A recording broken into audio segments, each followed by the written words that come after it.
Natanggap na raw po ng ahensya yung reklamo laban kay Senator Jingo Estrada na mula yan sa Philippine National Police Criminal Investigation and Detection Group. Kumuha tayo ng mga development dyan sa pag-ulat ni Bombo Grant Hilario.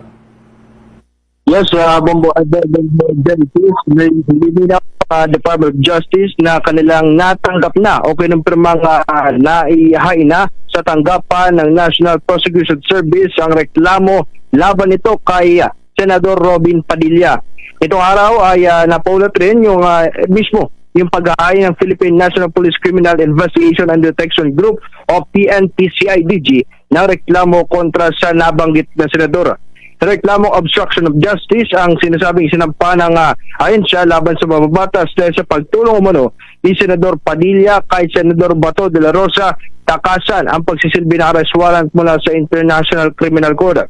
Subalit ngayong ngayong araw ay binigyan linaw na at kinumpirma maging ni Prosecutor General Richard Anthony Padillon na kanilang natanggap na ang nabanggit na reklamo.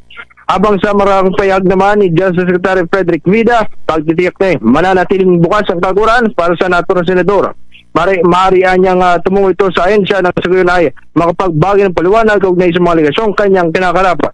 Bigyan din ng kalihim na itong tumanggap ng payag at maging impormasyon mula kanino man na siyang makatutulong upang kanilang magampanan at matupad ang mandato sa bansa. Kaugnay niyan ating panggan si Attorney Frederick Vida ang kalihim ng Department of Justice. Well, the Department of Justice would always be open, not only to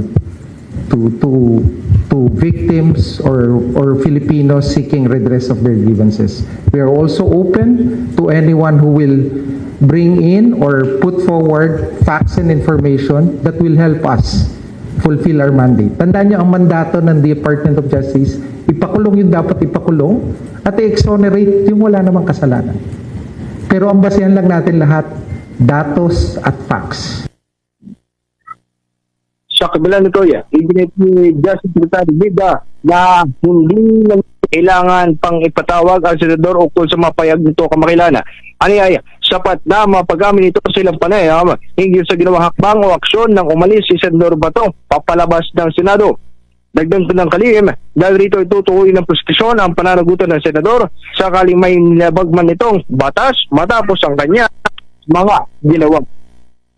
Para sa Bombo Network News, ito si Bombo Grant Hilario. Bombo Grant. Yes, Bombo Genesis. Pahabol lang na katanungan, after na matanggap dito, anong sabi ng Department of Justice? Anong gagawin nilang susunod na hakbang? Magpa-file na ba kagad ng kaso or another investigation?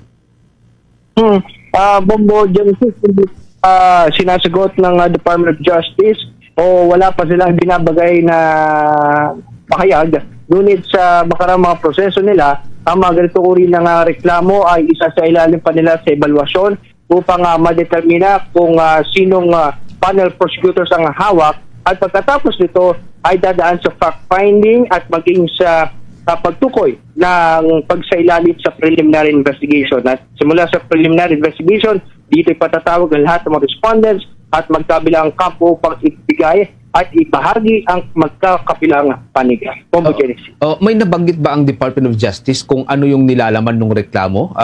Napatunayan ba or nakita ba ng Criminal Investigation and Detection Group na tumulong talaga si Senator Robin dun sa pagtakas, quote-unquote, ni Senator Bato?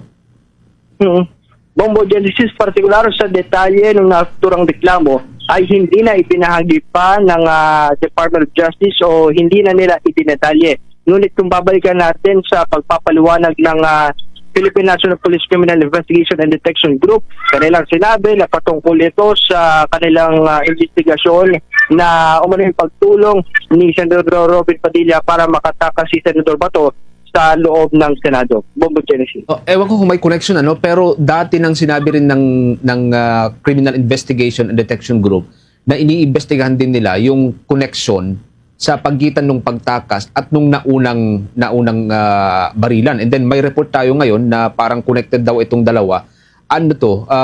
Part din kaya ito nung kanilang recommendation dyan sa may part ng Justice Department?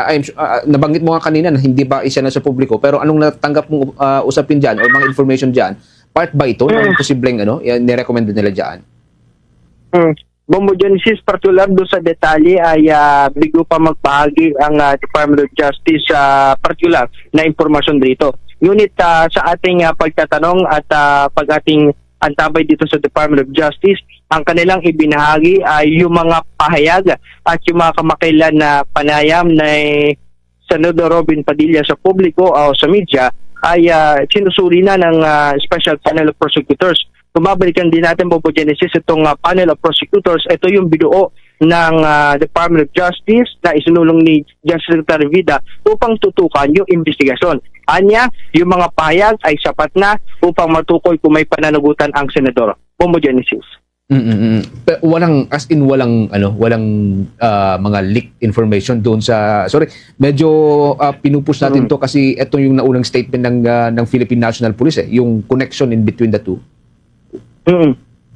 Bombo Genesis, yan yung ating alamin sapagkat dito kung sakali man na tumuloy ito pagdating ng preliminary investigation, dito susuriin at tatalakayin ng panel prosecutors yung magkakabilang panig. Ilalatag dito maging yung mga nakitang ebidensya ng Philippine National Police, partikular sa mga magdidiin kay Senator Robin Padilla kung may pananagutan ito, lalo na sa pagtulong para maiwasan at ma-delay yung proseso ng pagsilbi ng arrest warrant. Ganyan sa panig ni Senator Robin ay padadalahan siya o ipatatawag siya upang magsumite ng kanyang counter affidavit sa isasagawang preliminary investigation. Ito ay kung magpapatuloy hanggang doon, Bombo Genesis. Okay, sige. Maraming salamat, Bombo Gran. Hantabay ka sa mga dagdag pang development diyan. Maraming salamat. Ingat ka diyan. Nagulat para sa Bombo Network News, ito si Bombo Gran Hilario para sa the #1 and most trusted source of news and information.